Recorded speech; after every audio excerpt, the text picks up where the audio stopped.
A transgender law goes into effect on school campuses, but momentum for the controversial law could stall by week's end.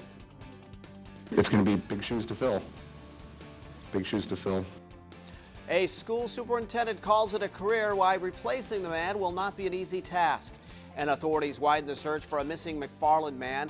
They're now afraid history may be repeating itself. The Eyewitness News 7 at 11 on KBAK starts now.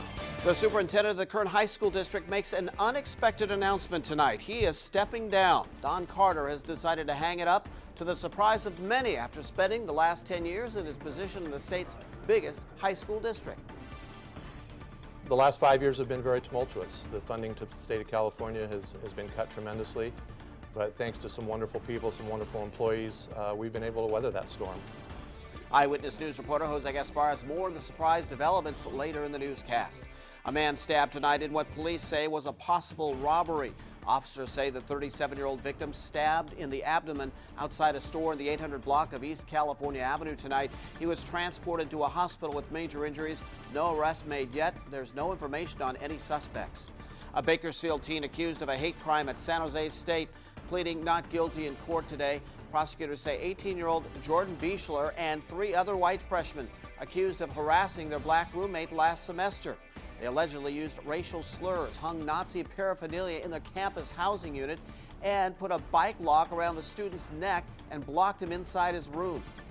He is a strong young man, and he is back in school and moving forward with his life. And he doesn't like the spotlight he's under, but he understands how important this case is, and he is cooperating fully. Bieshler is living back in Bakersfield, waiting for the final word on his status from the university. A woman we recognized for having her baby on New Year's Day arrested after sheriff's deputies see her on TV. Robin Howard pled not guilty today to drug possession charges.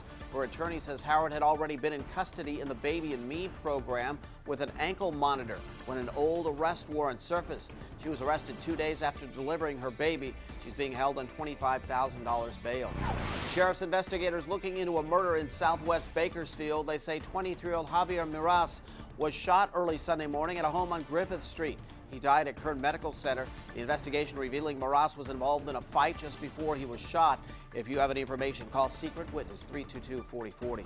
A statewide search called for a missing man from McFarland tonight.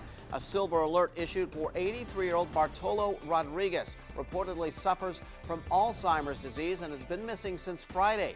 McFarland police say he likes to walk, and they found him in the past after searching for a few hours. He just walks. He's a walker. He just loves to get out and walk, and he's pretty good at it, too. He's been located as far as Early Mart, California from here, which is, obviously, several miles north on from here. If anyone spots Rodriguez, call 911.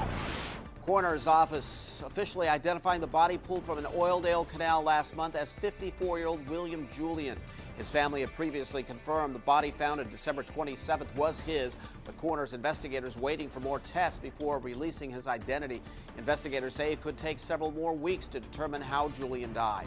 A public transit bus plowing through a building in Idaho this morning. Authorities say the driver claimed he lost control after the brakes failed.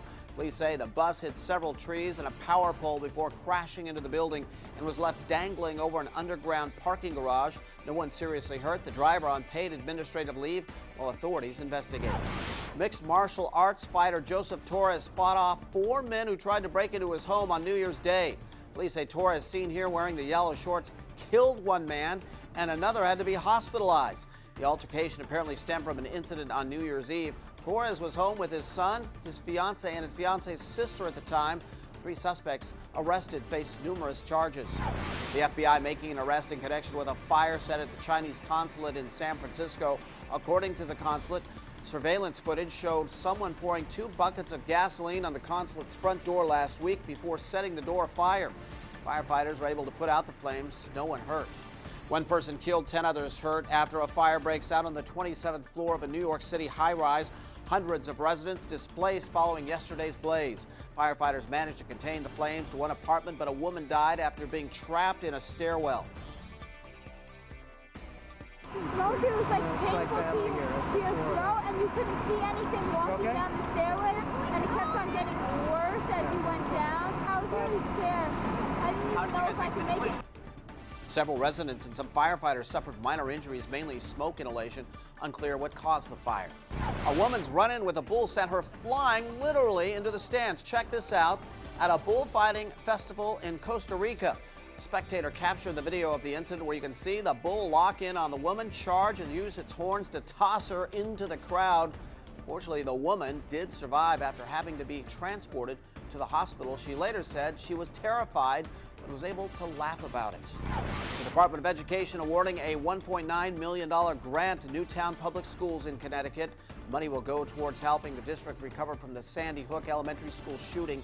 Newtown already received a $1.3 million grant back in May to fund support groups and training for school staff. The Department of Education says this latest grant will go towards grief support services, tutoring, and security. Today marks 20 years since one of the most violent incidents in sports history went down in Detroit.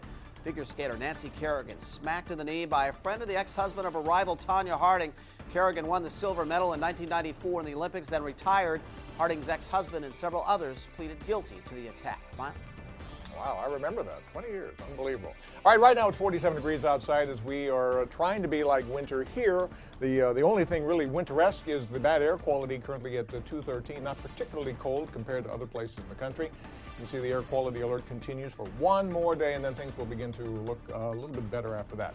40s here in the valley, some 50s south end of the valley, still 32 degrees in Tehachapi, and the visibility running around 4 miles here in the valley, but better outside the valley. Air quality alert tonight, temperatures in the 40s will drop to about 37 degrees. For Tuesday morning, it'll be hazy. Look for partly cloudy skies tomorrow with temperatures up around 60 by noon, and very similar temperatures by noon tomorrow in the mountains. After lows tonight in the 30s with partly cloudy skies. Looks like some changes in the forecast coming up for Wednesday and Thursday. I'll tell you about that in just a few minutes. Kurt? Thank you, Miles. Play of the day, Auburn, Florida State, BCS National Championship game. Not too far away from us in Pasadena after the Tigers kick a field goal to extend their lead to 4.